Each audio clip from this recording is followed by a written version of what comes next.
In February of 2022, Russia did the unthinkable and launched a full-scale invasion of Ukraine under the guise of what Vladimir Putin deemed a special military operation. After the U.S. warned all day of a full-scale Russian invasion of Ukraine, that it was imminent, Vladimir Putin has just addressed the Russian people moments ago, announcing what Putin called the start of a military special operation, in his words, to demilitarize Ukraine.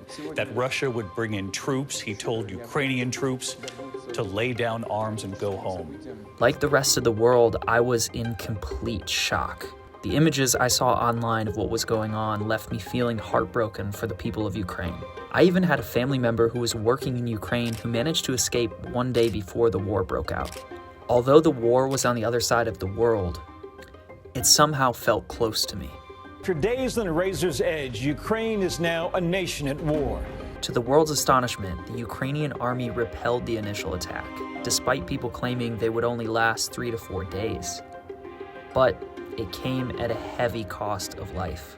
In March, images surfaced of war crimes committed in Bucha and several small towns outside of Kyiv, the capital of Ukraine. Russian soldiers invading the town were said to have raped and murdered innocent civilians, leaving a trail of devastation and war crimes. Horror, inhumanity, war crimes, and genocide. We begin this hour with some of the words being used today to describe horrific scenes that have now come to light outside of the capital city of Kyiv. 6 months after the initial invasion, the Ukrainian army continues to defend their homeland against a relentless Russian assault. With the support of countries around the world, Ukraine has become the front line of a 21st century battle between sovereign, democratic nations and brutal authoritarian regimes. As an American, many of my ancestors fought for the freedoms I have today, so I feel a strong passion to do anything I can to preserve those freedoms, not only in my own country, but around the world. To the human cost, the United Nations saying nearly 10 million Ukrainians have either fled the country or been displaced inside it, the bulk of those refugees heading to Poland. Back in 2018, while making a film about the wildfires in the Amazon rainforest, I met a nonprofit organization doing incredible work called the Global Empowerment Mission. After the invasion of Ukraine, I was shocked to see GEM and their founder Michael Capone all over the news as the first humanitarian aid support on the ground in Poland during the refugee crisis that was caused as a result of the war. Miami-based organization called Global Empowerment Mission, which is in Poland providing aid. If you look behind me right now, you can see all the people just coming in, right? It just doesn't stop flowing. It's nighttime here. It'll keep it like this all night long. On Ukraine's border with Poland, Michael Capone is watching the steady flow of refugees. The founder of the Miami-based Global Empowerment Mission, or GEM, has been in Medyka, Poland for more than a week now, providing aid to refugees. Well, if you want to see how American companies and American organizations are helping Ukraine, just take a look around this warehouse in Poland. We're going to step back here and show you there's pallets and pallets of donations here with humanitarian aid stacked up here inside of this warehouse in Jeju, Poland. The warehouse is operated by the Global Empowerment Mission. They've been on the ground since day 2 of the attacks on Ukraine and have no plans on leaving anytime soon. They've collected $85 million worth of aid for Ukraine, and that need just continues to grow. Michael offered to bring me out to Ukraine so I could see the war for myself and document what is actually going on. So I packed my bags and set off on a 48-hour trip across the world to visit an active war zone in Ukraine.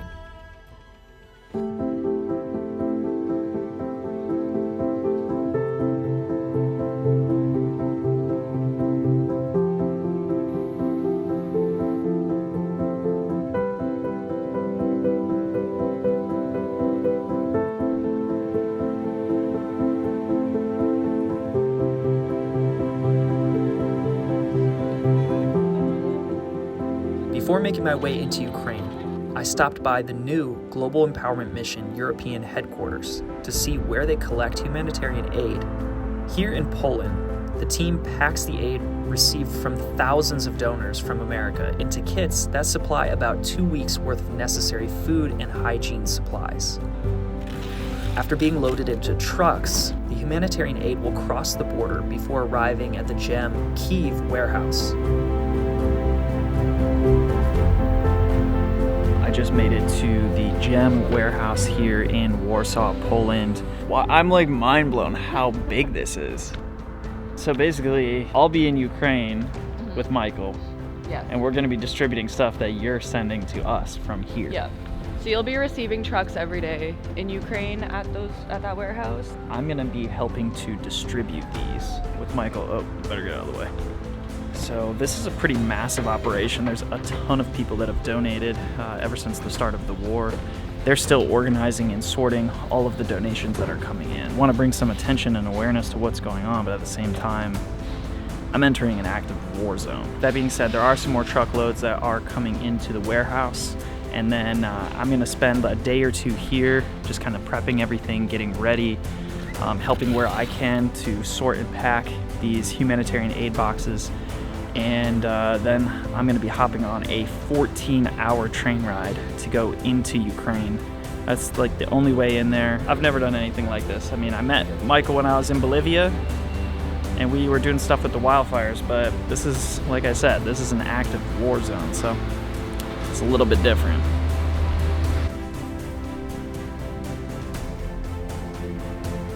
All right, now it's time to go catch this flight and then go catch this train. Thank you for this amazing week. Bye. Okay, so I'll see you in, I don't know. Do you even have a an exit ticket, or are we just going with it? We both don't. So, yeah. My favorite person. Your video, Please please. with me anymore. Sorry to you, Spencer. Man, I didn't know you had this beautiful voice the whole time we've been hanging out. See you guys soon. All right. Okay, Thank gorgeous. you.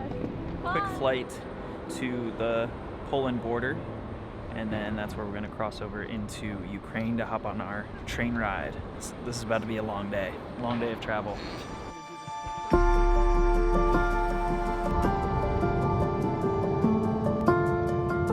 With international airspace closed over the entire country, our only route into the country is to cross the Polish border and take an 8-hour train ride into the capital, Kyiv. Spencer, Tonya. are you from Poland? Ukraine. You're from Ukraine? Yeah. How long have you been over here? From March, the 6th of March. So you came over here when the war started, yeah, huh? with my kids. Yeah. Do you have any plans to go back to Ukraine, or are you gonna stay here? Yeah, I want to go back because my husband is there, and I missed him very much, and our kids miss him very much. And So what's this operation here? So this is the first warehouse that we set up. The Polish-Ukrainian border is about 30 minutes from here. So this was the original base camp that we had. While the war was going on in the entire country in the beginning, there was no way to operate out of the country. So are you from Poland or Ukraine? No, I'm from Ukraine, but at that moment we in Poland just helped to Ukraine. What were your feelings when Putin attacked? I cannot believe it. No, it's not true. Yes, it's not possible. It's not possible, but I cannot imagine it. I have a lot of friends who die in that war. This is why we will be here and we will be helping till our victory. That's it. A lot of the people working in the warehouses, packing humanitarian aid, driving the trucks across the borders, they're Ukrainian.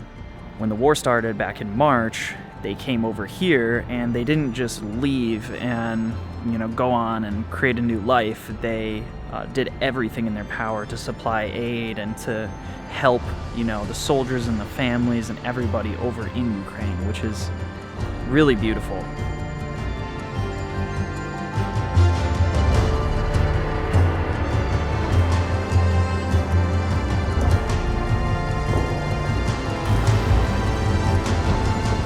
Where it started? Oh my god. This looked like a Super Bowl emptying out every hour. Like, that's how much of a rush of people it was. It was snowing when we were here. And we met people. I met this one woman. We gave her a ride back. She had walked from Kyiv with her cat because there was no trains. It was completely food, first aid, everything was here.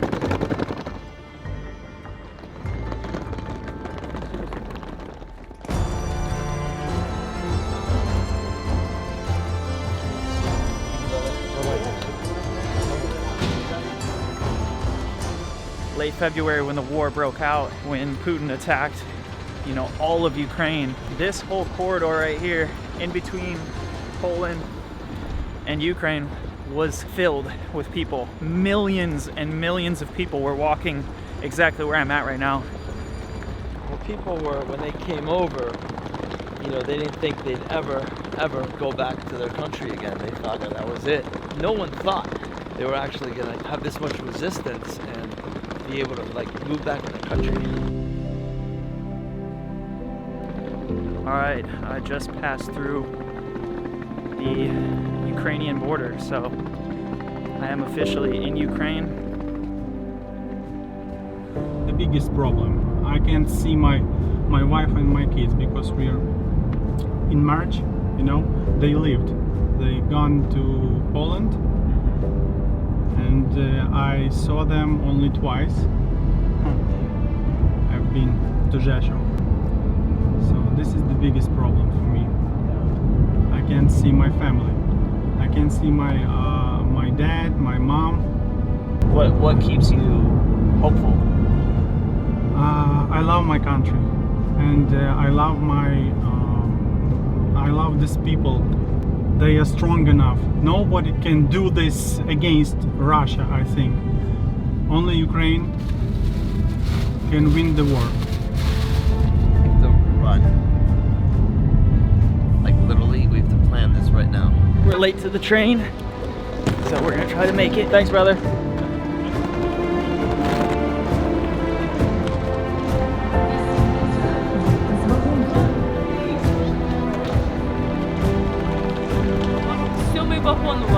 Куда в эту сторону?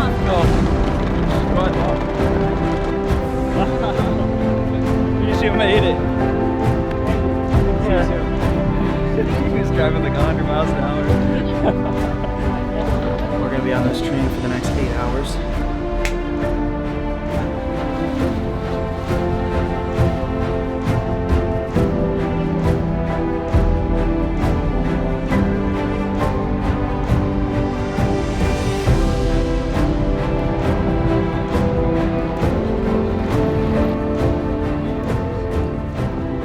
Later, made it to Kyiv. We're gonna go to the Kyiv warehouse where all of those pallets that we were packing up last week are coming. We're gonna load those up into trucks, and then we're gonna go distribute aid to a lot of the communities that were hit really hard. More car rides.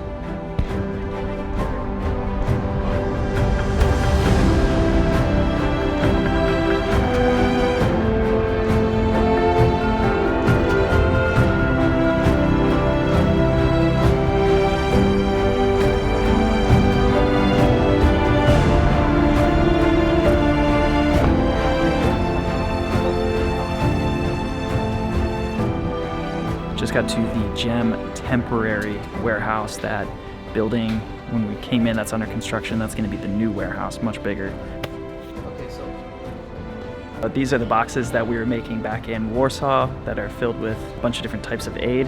We're going to be doing a lot over the next couple weeks. Some of the areas are pretty safe. They're recovering. Some of the areas are still getting shelled. Are you from Ukraine? Yeah, I'm from Ukraine. I born in Donetsk region. Oh, wow. Yeah. So you're out east, like where the front line is. Yeah, and when the war was started in 2014, I came to Kyiv. What was your reaction when this all started, when this happened? In this time when everything is started, I just understand that it will be. I remember the time when we sit together with my friends in university and we talk that the war will be. It's hard to prepare yourself when something bombs and you need to run. And, yeah. In the first day, I was a small girl. I was only 11 years old when it was started in Donetsk. Yeah. And my parents, in the first day, get out. What makes you hopeful that, do you believe Ukraine will win and make it through this? Of course, we all need to believe in better. I'm happy that I can help people, that now I'm in the fund and I can connect with people like Jem. It's really great that, I believe. Here in Kyiv, the ground team prepares additional aid kits and loads semis to be distributed all throughout the country to those who need it most.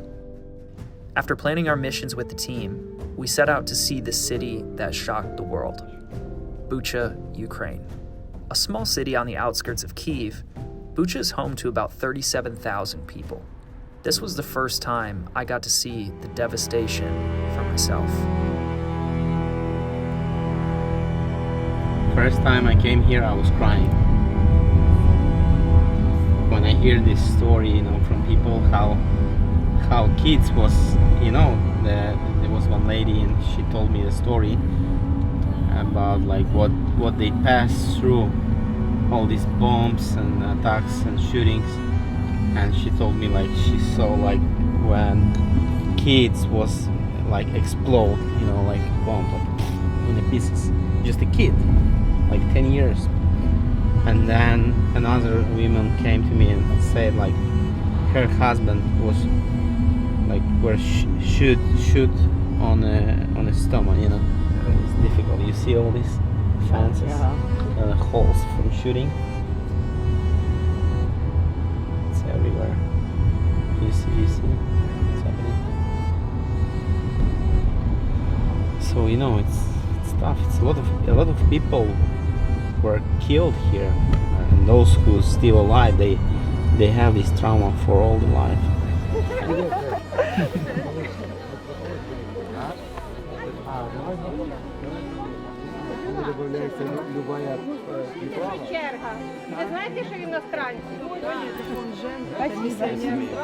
Дорогие люди.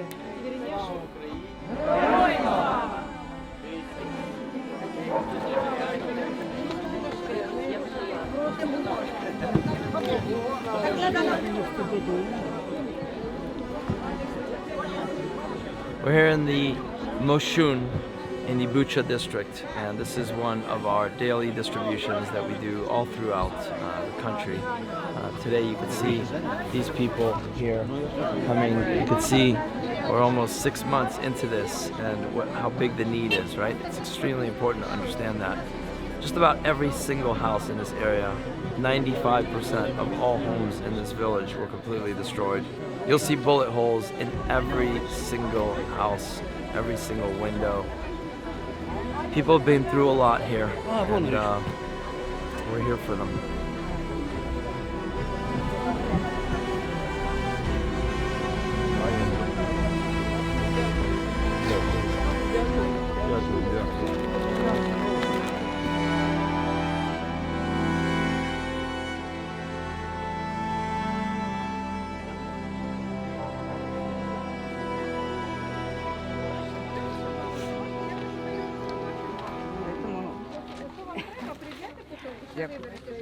И давали солдатам. 8 years old girls were raped by Russian soldiers here.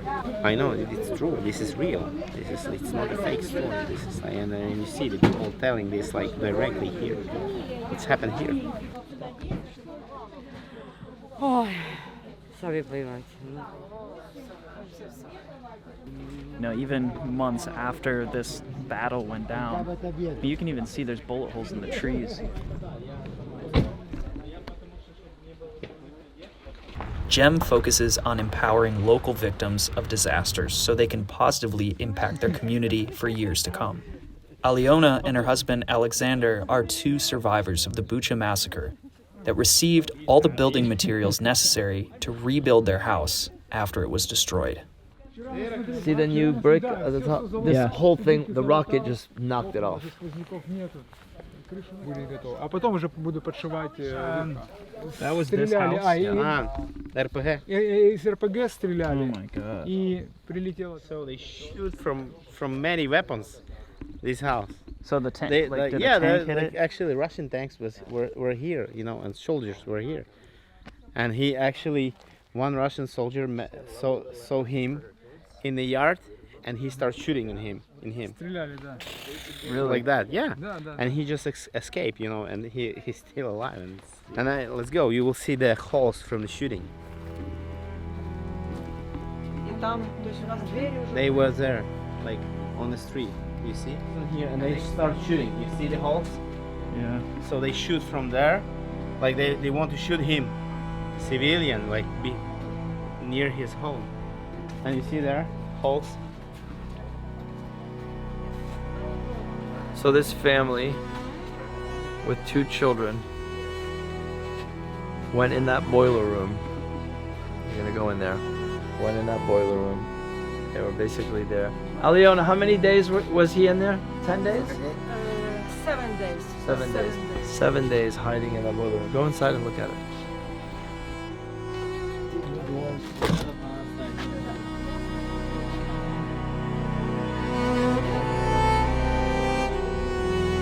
You hid in here for 7 days. 7 days, yes. My husband and son. So you weren't in here? Look at this. This is Russian. This is like their ammunition. These are bullets that hit. BTR. BTR.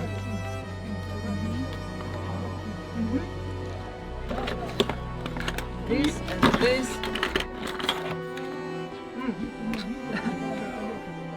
6 foot by 6 foot crawl space, if that. I mean, I could barely fit in here. They were in here for 7 days. Yeah, same. They shot that at you? Yeah. No, they were shooting at the house with this. Очень хорошо, да, узнала или нет?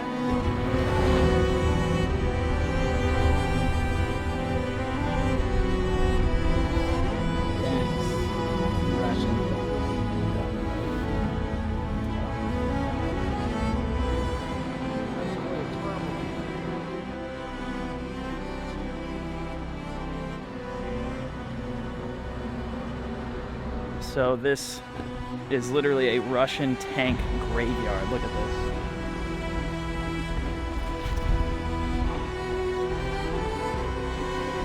Holy shit, look at this. These are the Russians that came into Bucha and committed horrible things. I mean, it's like disgusting what they did.